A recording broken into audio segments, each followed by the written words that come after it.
श्रीमद्भागवत महापुराण तृतीय स्कंध अथ द्वाविंशो अध्याय।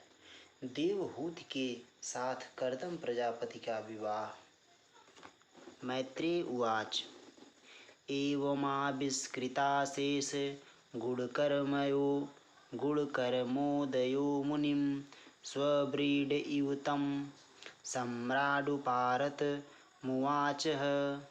श्री मैत्रेय जी कहते हैं, विदुर जी, इस प्रकार जब कर्दम जी ने मनु जी के संपूर्ण गुणों और कर्मों की श्रेष्ठता का वर्णन किया तो उन्होंने उन निवृत्त परायण मुनि से कुछ सकुचा कर कहा। ब्रह्मा सृजत्स्व मुखतो युष्मानात्म परीप्सया छंदोमयस्त पो विद्यायोगयुक्तान् लम्पटान् तत्राळाया सृजच्चास्मान्दोः सहस्रात् सहस्रपात् हृदयं तस्य हि ब्रह्म छत्रमंगम प्रचक्षते। मनु जी ने कहा, मुने, वेद मूर्ति भगवान ब्रह्मा ने अपने वेद में विग्रह की रक्षा के लिए तप, विद्या और योग से संपन्न तथा विषयों में अनासक्त आप ब्राह्मणों को अपने मुख से प्रकट किया है और फिर उन सहस्त्र चरणों वाले विराट पुरुष ने आप लोगों की रक्षा के लिए ही अपनी सहस्त्रों भुजाओं से हम क्षत्रियों को उत्पन्न किया है। इस प्रकार ब्राह्मण उनके हृदय और क्षत्रिय शरीर कहलाते हैं।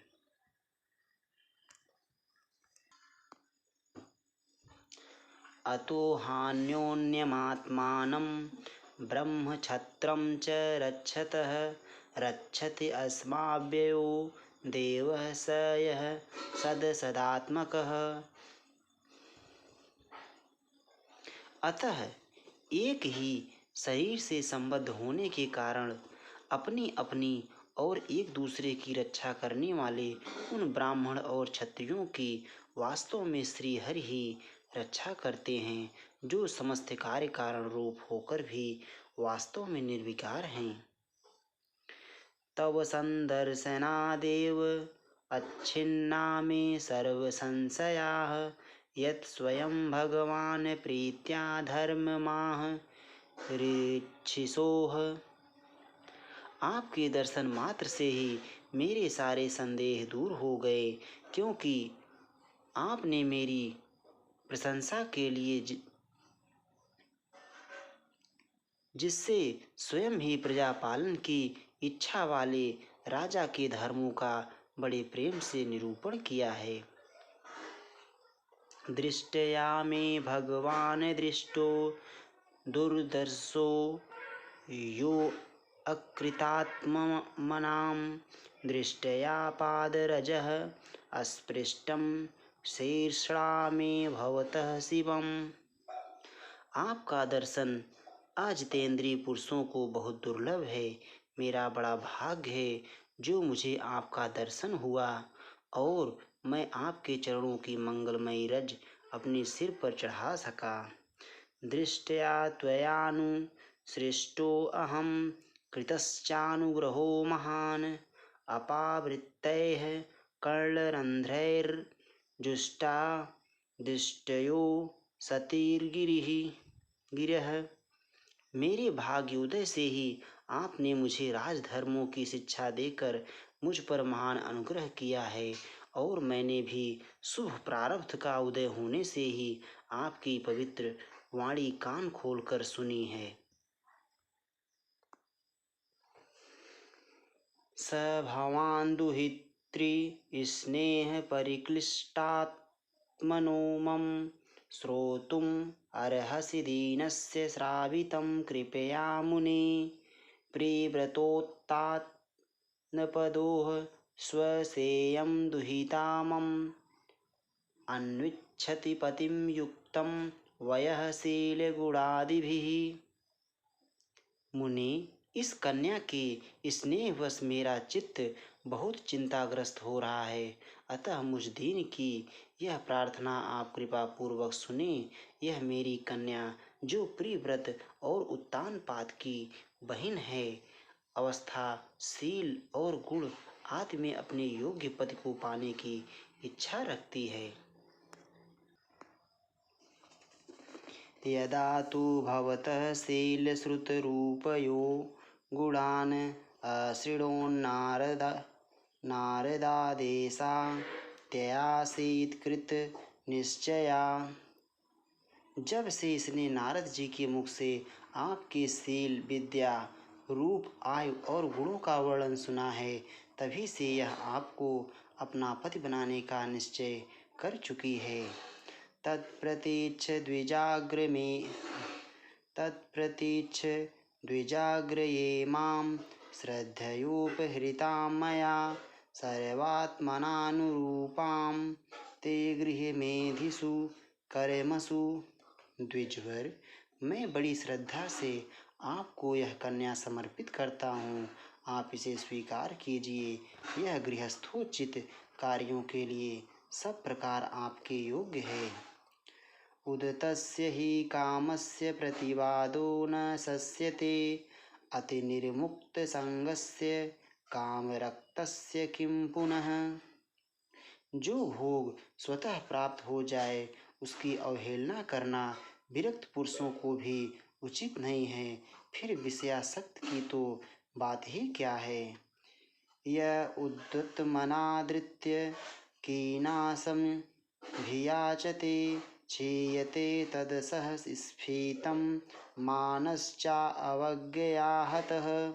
जो पुरुष स्वयं प्राप्त हुए भोग का निरादर कर फिर किसी कृपण के आगे हाथ पसारता है, उसका बहुत फैला हुआ यश भी नष्ट हो जाता है और दूसरों के तिरस्कार से मान भंग भी होता है।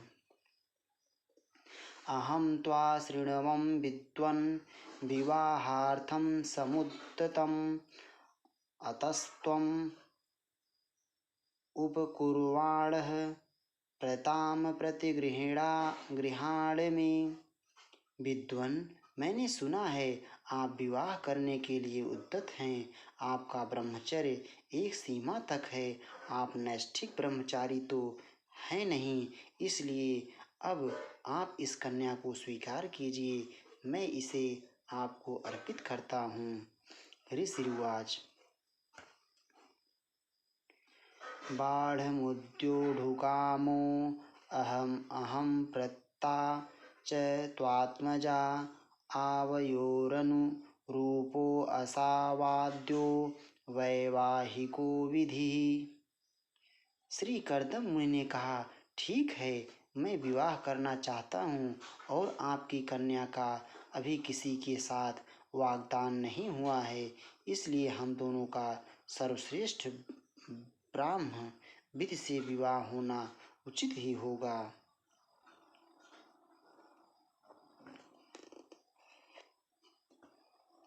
कामः स भूयान्नरदेवते अस्याः पुत्र्याः समाम्नाय विधौ प्रतीतः, क एव ते तनयां नाद्रियेत स्वयैव कान्त्या क्षिपतिमिव श्रियम्। राजन, वेदोक्त विवाह विधि में प्रसिद्ध जो गृह्णामि ते इत्यादि मंत्रों से बताया हुआ काम संतानोत्पादन रूप मनोरथ है, वह आपकी इस कन्या के साथ हमारा संबंध होने से सफल होगा। भला जो अपनी अंग कांति से आभूषण आदि की शोभा को भी तिरस्कृत कर रही है, आपकी उस कन्या का कौन आदर ना करेगा। याम हर्म्य पृष्ठे क्वणदंग घृशोभाम विक्रीडतीम कंदुकविहुलाक्षीम विश्वाव शूर्ण्य पतत्स्वाद्विमानाद्विलोक्य सम्मोह विमूढ़ चेताः। एक बार यह अपने महल की छत पर गेंद खेल रही थी। गेंद के पीछे इधर उधर दौड़ने के कारण इसके नेत्र चंचल हो रहे थे तथा पैरों के पायजेब मधुर झनकार करते जाते थे। उस समय इसे देखकर विश्वावसु गंधर्व मोहवश अचेत होकर अपने विमान से गिर पड़ा था। मनुस्मृति में 8 प्रकार के विवाहों का उल्लेख पाया जाता है। ब्राह्म, दैव, आर्ष, प्राजापत्य, आसुर, गांधर्व, राक्षस और पैशाच। इनके लक्षण वहीं तीसरे अध्याय में देखने चाहिए। इनमें पहला सबसे श्रेष्ठ माना गया है। इसमें पिता योग्य वर को कन्या का दान करता है।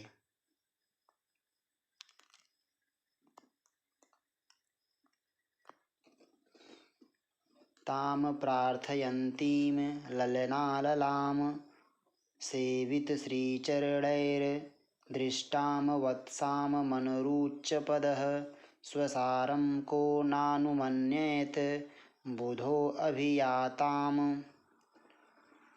वही इस समय वहाँ स्वयं आकर प्रार्थना कर रही है। ऐसी अवस्था में कौन समझदार पुरुष इसे स्वीकार न करेगा।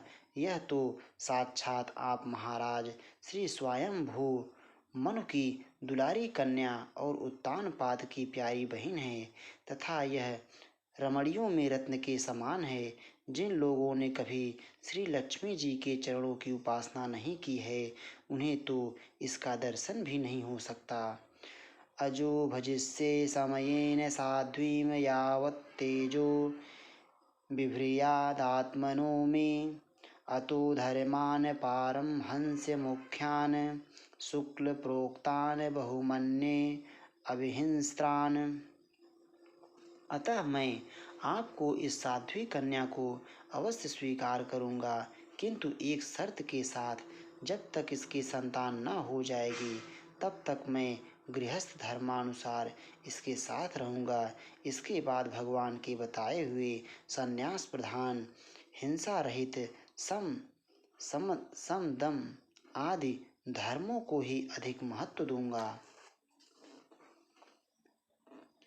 यतो अभौ द्विस्वमिदं विचित्रं संस्थास्यते यत्र च वावतिष्ठते प्रजापतीनां पतिरेष मह्यं परं प्रमाणं भगवानन्तः।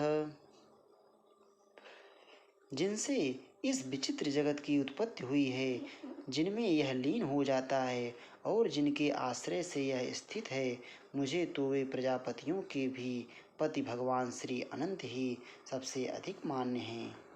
मैत्रेय उवाच।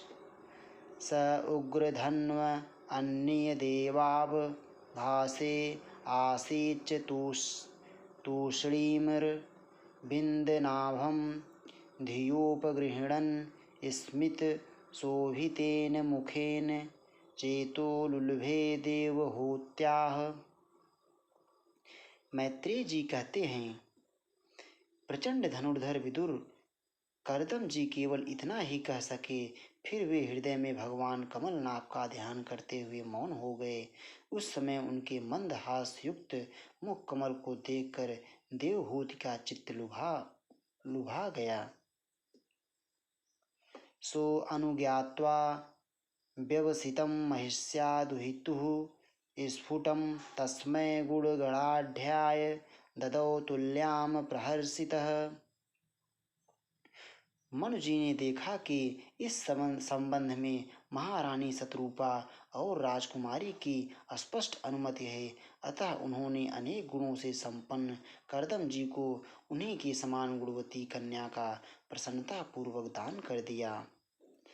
शतरूपा महाराज्ञी पारिब्रह्मन् महाधनान् दंपत्योः परेदात्प्रीत्या भूषावासः परिच्छदान। महारानी शतरूपा ने भी बेटी और दामाद को बड़े प्रेम पूर्वक बहुत से बहुमूल्य वस्त्र, आभूषण, गृहस्थोचित पात्रादि दहेज में दिए। प्रत्ताम दुहितरं सम्राट सदृच्छाय गतव्यथः उपगुहे च बाहुभ्या मौत्कंठ्योन्मथिताशयः। इस प्रकार सुयोग्य वर को अपनी कन्या देकर महाराज मनु निश्चिंत हो गए। चलती बार उसका वियोग न सह सकने के कारण उन्होंने उत्कंठावश विह्वल चित्त होकर उसे अपनी छाती से चिपटा लिया और बेटी बेटी कहकर रोने लगे। उनकी आंखों से आंसुओं की झड़ी लग गई और उन्होंने देवहूत के सिर के सारे बाल भिगो दिए। अशक्नुवंस्त द्विरहं मुञ्चन् वाष्पकलां मुहुः आसिञ्चदम्ब वत्सेति नेत्रो दैर्दुहितुः शिखाः।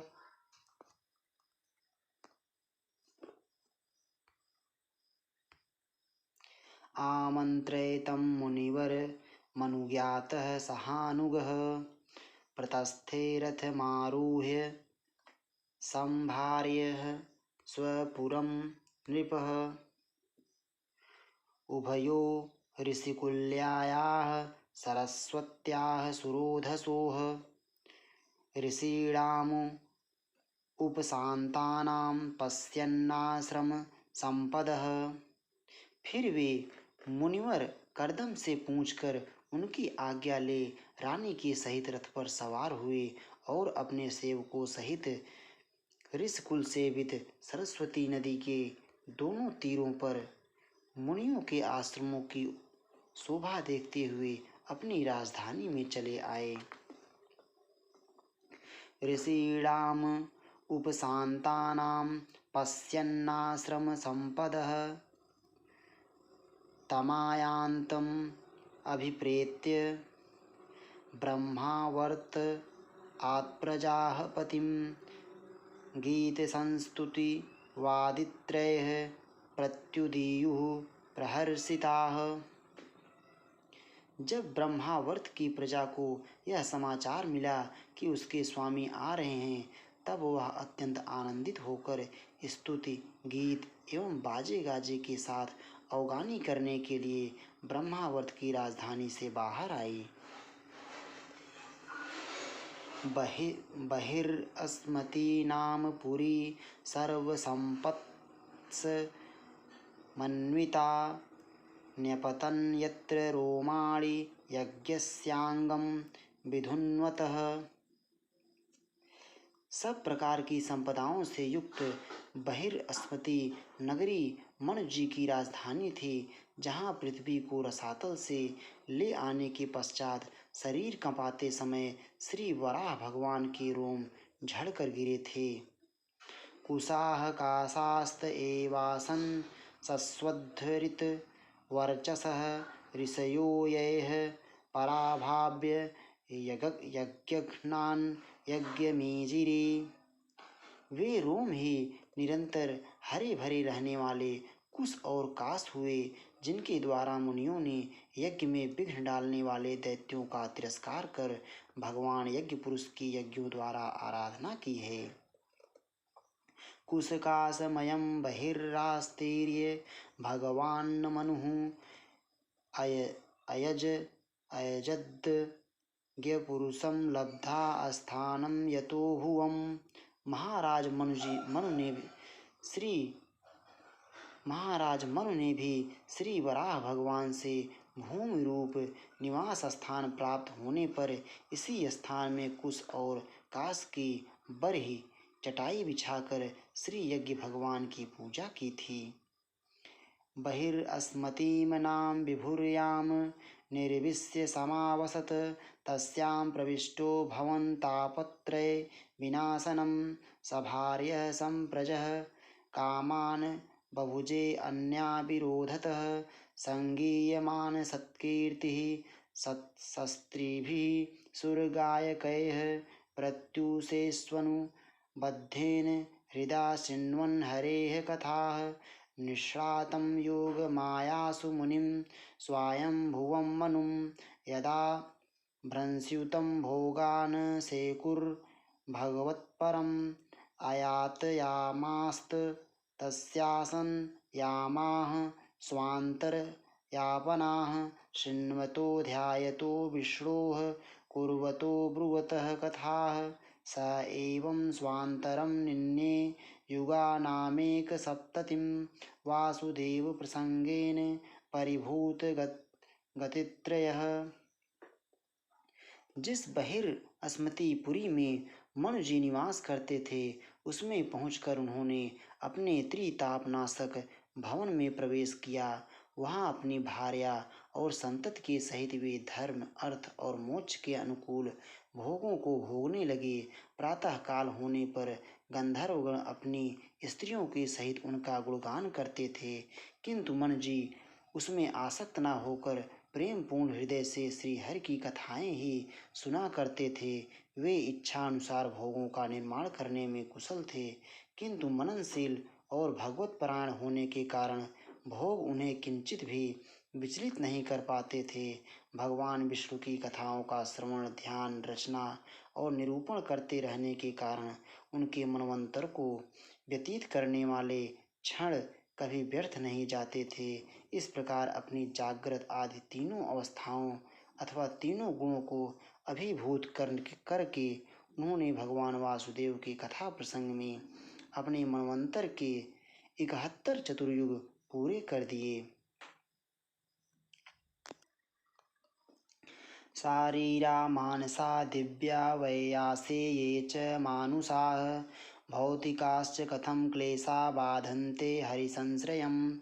यः पृष्टो मुनिभिः प्राह धर्मान्नाना विधांशुभान् निरामवर्णाश्रमाणां च सर्वभूतहितः सदा। एतत् आदिराजस्य मनोश्चरितम् अद्भुतं वर्णितं वर्णनीयस्य तदपत्योदयं शृणु।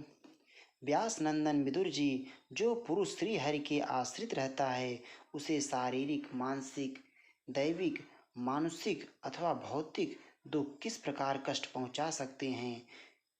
मनु जी निरंतर समस्त प्राणियों के हित में लगे रहते थे। मुनियों के पूछने पर उन्होंने मनुष्यों के तथा समस्त वर्ण और आश्रमों के अनेक प्रकार के मंगलमय धर्मों का भी वर्णन किया, जो मनु संहिता के रूप में अब भी उपलब्ध है। जगत के सर्वप्रथम सम्राट महाराज मनु वास्तव में कीर्तन के योग्य थे। यह मैंने उनके अद्भुत चरित्र का वर्णन किया। अब उनकी कन्या देवहूति का प्रभाव सुनो। इति श्रीमद्भागवते महापुराणे पारमहंस्यां संहितायां तृतीय स्कंधे द्वाविंशो अध्यायः। श्री राधा वल्लभ लाल की जय।